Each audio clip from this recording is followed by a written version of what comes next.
Hello, Lee. I was just reading through your email I got here, and I wanted to show you something real quick on my Trello setup. Okay, I created when I first started using Trello, I created different templates and I tried different methods.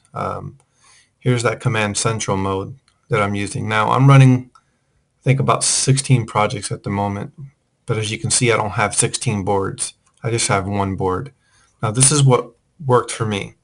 What you described is another method that I also tried, and that would be one board per project. And here's my project template when I was using that method. And the method works just fine. In this method, every board is a project.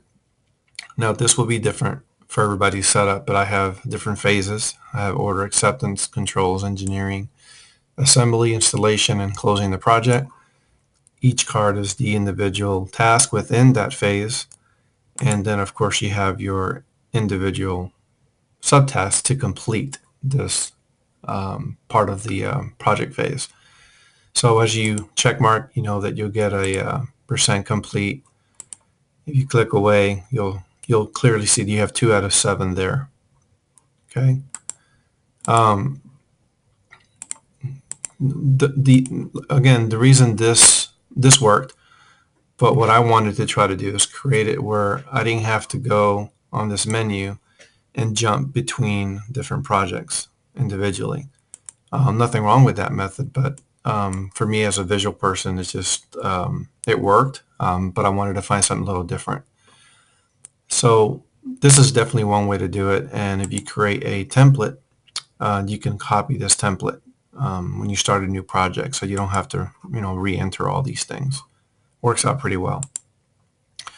The other method that I created is using a project template list. This is essentially the same thing. I created one list for every project. Now, if you notice here, 1.1 means phase 1, task 1, phase 1, task 2. So if you go back to this particular one, this is phase 1, this is phase 2, this is phase 3. So what I did is I essentially moved all these cards into one list and then gave it the main task name that you saw on the other project board. But the phase, I kind of just numbered them. So this is the entire project. It goes up to phase 6. Now, not every single project will require all these phases. So when I first start a project, I eliminate the cards that this project doesn't require. Okay. So I use this as my template instead. And then my command central will look something like this test board that I created for you. You can see here each individual project, project A, B, C, D, E, F. Okay. And again, when you go into each one of these areas, as you check mark them, you'll get an indication of how far you've gotten. Of course, when you're done 100%, you can archive it, or just hover over and press the key C on the keyboard, and it'll archive the card. Okay. Now, doing this method, the way you get this list, this template list, into your main command central, as I call it, is that you would actually need to copy. See, that's why this template is called make a copy. For some reason, you can't copy a list into another board, but you can copy a list to the board you're in. So we'll just call this project G because I already have an F.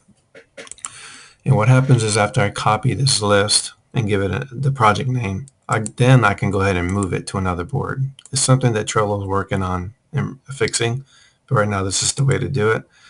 So I'm going to move it in the very back position 7.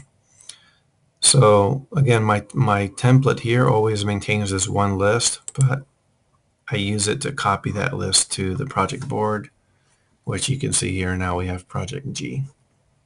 Okay. Now I have a label system, and I don't have it on this particular board, but what you do is you can click on this little edit, and you can say this is a next action. Maybe red will be critical. This is your preference, follow-up, or let's say waiting. You can say, well, I like that color for waiting. I'm waiting on someone. so on and so forth. And what happens is that I scan through my projects. These are all individual projects. Some of them will be further down, further along than others. So let's just kind of simulate, as these projects are being worked. They can be in different stages. Okay. So let's just simulate that. They're not all going to look exactly the same. Okay. But what happens is that I go in and say, okay, in the morning, I can look at this project and say, hey, this is definitely something I need to be working on. So I'm going to make that a next action on this project. On this project, I am waiting on someone for this task. On this one may be something I need to do, but it's extremely critical. I definitely need to give this my biggest attention. On this particular project, yeah, I also have one for following up. So let's say follow up. This can be that I already told a customer. Let me simulate how this would work. Okay, so I was waiting on a customer, and as I was scanning through my project, I decided, hey, you know what? I haven't heard from this person, so I'm going to switch this to follow up, so I can follow up with that customer. Okay, and in some projects, you may have more than one actionable item because there's different phases depending on your setup. So you can have more than one next action on only one project. And maybe on this project, there's these two projects, you don't really have anything going on just yet. So what happens is that if you hit the F key, it'll pull up this menu and you can filter by just next actions. Okay. And you can hit W on your keyboard to hide this menu. Now, when you first hit F to choose your labels, you have to either click away or hit escape to take the focus away from that menu, then hit W to hide it. And you can see here that it says filter is on.